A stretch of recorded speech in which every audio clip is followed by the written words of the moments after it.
Georgia pharmacists are reacting tonight after receiving notice that they will no longer be able to sell medical marijuana. The Drug Enforcement Administration, the DEA, is trying to crack down on medical cannabis that's being sold in pharmacies despite state law allowing it.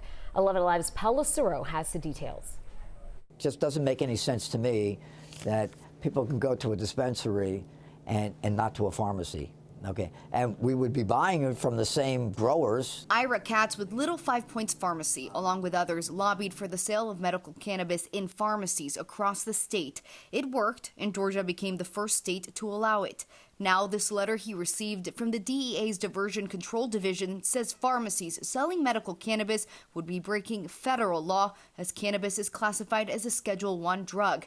Those types of drugs, which include heroin, the DEA considers the most dangerous. But Katz believes cannabis needs to be reclassified and allowed in independent pharmacies like his. We're the most regulated industry in healthcare. That's what blows me away when it comes to why the DEA is not moving on this, and they don't see what we see here every single day. Katz says he understands federal law trumps state law, but believes that at the end of the day, this crackdown will end up hurting people who rely on medical cannabis. If we can get patients off of these high doses of opioids, the hydrocodones, the oxycodones, then we believe we can help contribute to slowing down this opioid crisis. 11 Alive reached out to the DEA and the Georgia Pharmacy Association, but have not heard back yet. Meanwhile, Michael Mumper with Georgians for Responsible Marijuana Policy, who opposes Georgia's medical marijuana law, says it was a matter of time before this crackdown took place. There was always that tension about where is the federal government going to draw the line.